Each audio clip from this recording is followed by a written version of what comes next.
দর্শক, সামনে Asian cup বাছাইয়ের বড় লড়াই। 18 নভেম্বর মুখোমুখি হচ্ছে বাংলাদেশ বনাম ভারত। আর তার আগেই শুরু হয়েছে জাতীয় দলের প্রস্তুতি ক্যাম্প। কিন্তু মজার ব্যাপার হলো, এবারও ঘোষণা দেওয়া হয়নি প্রাথমিক একাদশ। তাহলে কারা আছেন ক্যাম্পে? কেনই বদলে গেল প্রতিপক্ষ আফগানিস্তান? আর জামাল ভুঁইয়া কি বললেন ভারত ম্যাচ নিয়ে? চলুন সব জানি বিস্তারিতভাবে। বাংলাদেশ জাতীয় দলের ক্যাম্প শুরু হয়ে গেছে। আগে পরিকল্পনা ছিল আফগানিস্তানের বিপক্ষে প্রস্তুতি ম্যাচ খেলার, কিন্তু শেষ মুহূর্তে প্রতিপক্ষ বদলে গেছে। এখন নেপালের বিপক্ষেই হবে লাল সবুজের সেই প্রীতি ম্যাচ আগামী 13 নভেম্বর।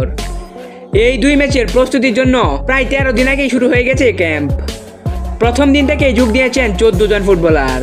ফিরেছেন আগের দলে না থাকা আল আমিন, ইব্রাহিম আর সুমন রেজা। অন্যদিকে সদ্য যমজ সন্তানের বাবা হওয়া কোচ হাবিয়ার কাবরেরা কিছুদিন পর যোগ দেবেন বলে জানা গেছে।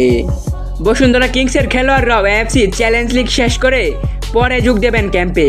এবারের লক্ষ্য একটাই, ভারত ম্যাচের জন্য সর্বোচ্চ প্রস্তুতি নেওয়া। ঘরোয়া লিগে বিরতির সময় অনেক ফুটবলার টুর্নামেন্টে চুক্তিভিত্তিক খেলে ইনজুরির ঝুঁকিতে দেখেন, তাই এবার তাদের সেই সুযোগও দেওয়া হচ্ছে না। সম্পূর্ণ মনোযোগ এখন জাতীয় দলের অনুশীলনে।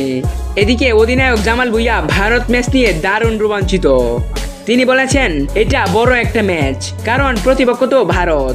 বাংলাদেশ ভারতের লড়াইয়ের একটা ইতিহাস আছে, তাই আমরা ভারতের সাথে জিততে চাই।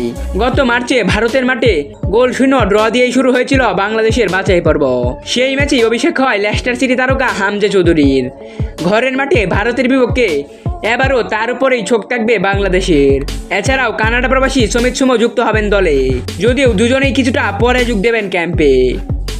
জামাল ভুঁইয়া জানিয়েছেন, আজকে প্রথম দিন, পুরো স্কোয়াড এখনও যোগ দেয়নি, কিন্তু আশা করি কয়েকদিনের মধ্যে পুরো দল একসাথে হবে। বাংলাদেশ ভারত ম্যাচ মানেই বাড়তি উত্তাপ। এই ম্যাচ জিতে দেশের গর্ব ফেরাতে মরিয়া জামালরা।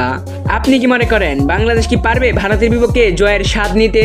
জানিয়ে দিন আপনার মতামত কমেন্টে। আর ভিডিওটা ভালো লাগলে লাইক দিন। আর এমন এক্সক্লুসিভ নিউজ পেতে চ্যানেলটাকে সাবস্ক্রাইব করতে ভুলবেন না।